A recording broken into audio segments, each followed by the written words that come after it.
दो चरण के चुनाव जो हैं वो समाप्त हो गए हैं और तीसरे चरण के चुनाव भी जल्द होने वाले हैं। इस वक्त हमारे साथ आरजेडी के प्रदेश अध्यक्ष जगदानंद सिंह बातचीत करने के लिए मौजूद हैं। अध्यक्ष जी, ये दो चरणों में चुनाव हुआ, इस बार 5% जो है वोटिंग पिछले चुनाव से कम हुआ है। इस पर भी कई सवाल खड़े हो रहे हैं। क्या लगता है कि इस बार मतदान कम हुए, परसेंटेज कम हुई? मतदान में जो 5% की कमी आई है वो अभी मोदी के खिलाफ हैं लोग। कोई सरकार से उनको आशा नहीं रह गई है।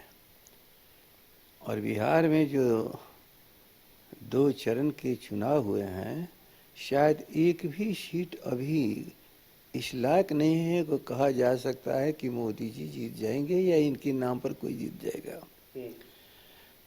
आशा टूट चुकी है, क्योंकि झूठ, फरेब, धोखा एक सामान्य बात है। हम लोग की संस्कृति का उस पर कोई विश्वास नहीं करता। आज के दिन कम से कम किस बात के लिए चुनाव हो रहा है ये जनता के सामने बता नहीं रहे हैं। जब कभी कहते हैं कि 400 के पार, तो जनता सजग हो जाती है कि आखिर बहुमत से सरकारें चलती हैं, इनको वो मेजॉरिटी क्यों चाहिए जिसमें संविधान का संशोधन ये करना चाहते हैं। कह भी चुके हैं, अब सफाई दे रहे कि हमने नहीं किया। तो 400 की पार किस लिए? बहुमत से सरकारें चलती हैं। एब्सोल्यूट मेजॉरिटी कौन बात के लिए? केवल संविधान के संशोधन के लिए। अब इनके जितने भी विषय थे उसे लोग सुनते सुनते थक गए हैं। हिंदुस्तान पाकिस्तान, हिंदू मुसलमान, मंदिर मस्जिद, फलाना मंदिर फलाना मंदिर, लोग थक चुके हैं, क्योंकि उनको रोटी भी तो चाहिए ना। ये मैंने सबके सामने ये प्रश्न खड़ा है कि विषय हमारे जीवन यापन का हो और वहाँ पर उस पर डाका पड़ रहा हो और ये सरकारें उस पर नियंत्रित नहीं कर रही है। सामान्य जन इस परेशानी में पड़ा हुआ है, उलझन में पड़ा हुआ है, जिसकी कल्पना लोग नहीं कर सकते। तो आखिर वोट इनको देगा कौन? तो नेगेटिव वोट है उतना %। अब बाकी जो उनको हराने के लिए, हटाने के लिए और तेजस्वी को जिताने के लिए खड़ा है, वो वोट कर रहा है।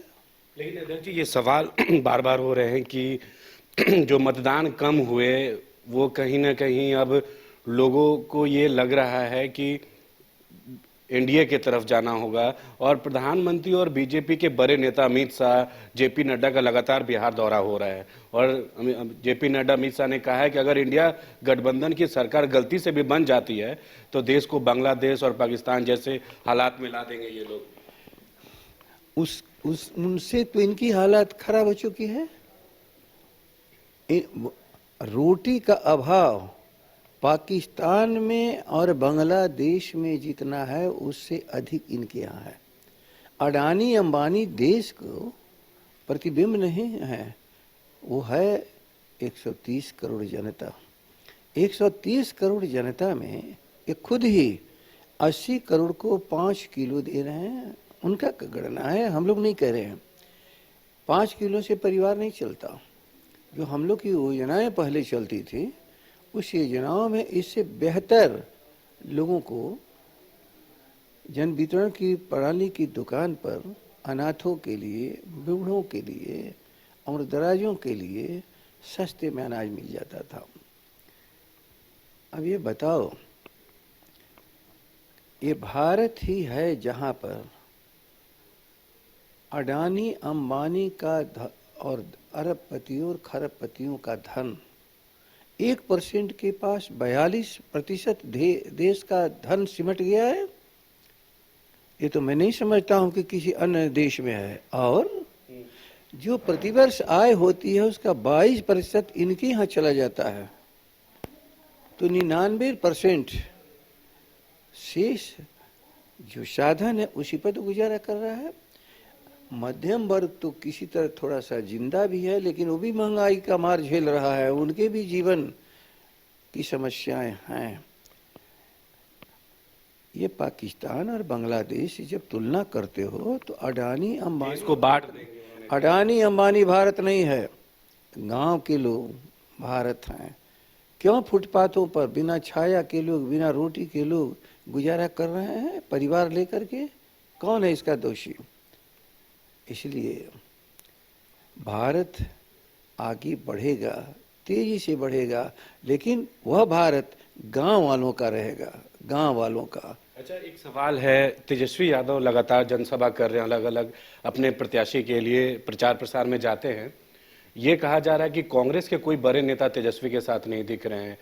महागठबंधन, ये जो इंडिया अलायंस बना है, कांग्रेस वाले तेजस्वी को भाव नहीं देते और तेजस्वी कांग्रेस को भाव नहीं देते। कोई बड़े नेता कांग्रेस के तेजस्वी के साथ नहीं है। अकेला युद्ध, ख्याल कर लो, तन्हा युद्ध को नीचा दिखाने का प्रयास बिहार वासी पसंद नहीं कर रहे हैं। कितने लोग आ रहे हैं यहाँ पर? कोई नेता है जो देश और प्रदेश का जो बिहार में नहीं आ रहा है? तो पहले ये तो मोदी जी बनाओ कि तुम्हारे नाम पर वोट कहाँ रह गया। राहुल गांधी नहीं दिख रहे हैं कहीं भी मंच पर। राहुल गांधी को अनेक जगहों पे जाना है, उनके पास वो साधन नहीं है प्रधानमंत्री की तरह। और जो यहाँ पर जहाँ से हम लोग की शुरुआत हुई थी, वहाँ तो महागठबंधन के सभी नेता गांधी मैदान में मौजूद थे। और एक जो सभा हुआ, जब उनके पास था फुर्सत, तो यहाँ चले आए थे। लेकिन अकेले तेजस्वी, जब इन लोगों को पर्याप्त है अपना बहुमत लाने के लिए, तो सभी लोगों को विश्वास है कि तेजस्वी सबके लिए, याद रखिए, लेफ्ट का हो, कांग्रेस का हो, महागठबंधन के जितने भी लोग हों, चाहे मुकेश जी का हो, तेजस्वी हर इलाके में जा रहे हैं कि नहीं जा रहे हैं? वो तो बचा नहीं रहे हैं। और बिहार तेजस्वी को सुनना चाहता है, समझना चाहता है, और इस बिहार का एक उभरता हुआ नेतृत्व कैसे देश को प्रभावित कर रहा है, देश की निगाह उसके तरफ है। इसलिए ये जो इनके 10 नेता आ रहे हैं, देने के लिए नहीं, भ्रम फैलाने के लिए, क्योंकि मोदी के असत्य पर लोग सुनते सुनते परेशान हो चुके हैं। अब उसी को झेप मिटाने के लिए ये कहा, वो कहा, ये मतलब नहीं है, वो मतलब नहीं है। तो सफाई के लिए जो जनता के सामने खड़ा हो जाए, तो समझ लो कि अपराधी तो सफाई देता ही है, लेकिन जनता उस अपराधी को माफ नहीं करती है। तो आज नायक की तरह तेजस्वी घूम रहे हैं, और ये खलनायक की तरह तेजस्वी को अकेले परेशान करने के लिए अनेक लोग यहाँ पर धावा बोल रहे हैं, लेकिन कोई अंतर नहीं पड़ेगा। रोहिणी आचार्य भी सारण से चुनाव लड़ रही है, इस बार पहली बार राजनीति में आई। राजीव प्रताप रूडी वहाँ के उनके जो है कंपटीटर हैं। क्या लगता है रोहिणी टक्कर दे पाएगी राजीव प्रताप रूडी? क्योंकि राजीव प्रताप रूडी ने कहा कि कोई चुनौती नहीं है सारण में।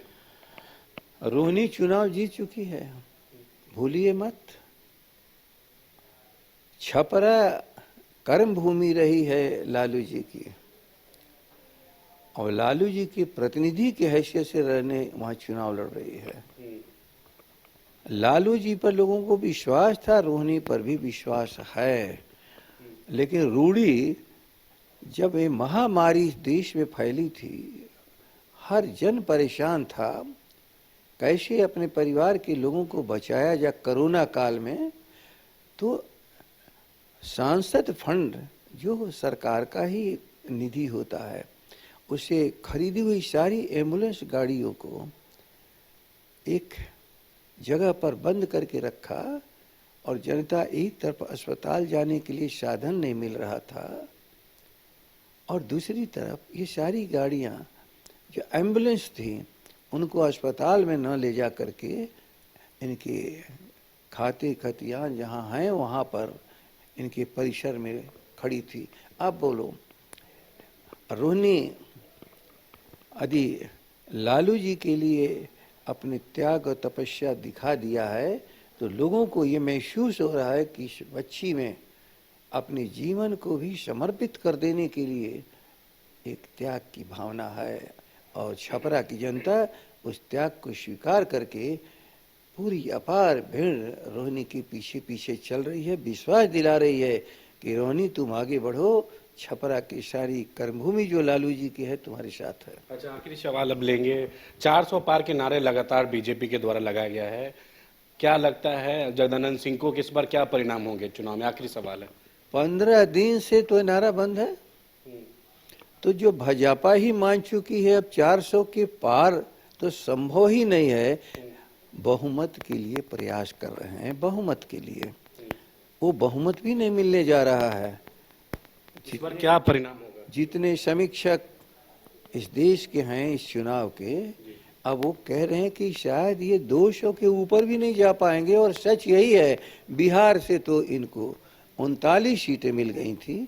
शायद एक का दुख का कहीं पर कोई भ्रम में तो अनुवाद बिगाड़ दे, वरना सभी सीटें तेजस्वी के नेतृत्व में महागठबंधन को इस बिहार में मिलने जा रहा है। तो हमारे साथ आरजेडी के प्रदेश अध्यक्ष जगदानंद सिंह खास बातचीत कर रहे थे। तमाम सवालों का उन्होंने बखूबी जवाब दिया है। और दूसरे चरण में जो 2 चुनाव हुए, 2 चरण में, उसमें मतदान में जो परसेंटेज कम हुई है वोटिंग, उसको लेकर उन्होंने कहा कि एनडीए के खेमे में लोगों की नाराजगी है।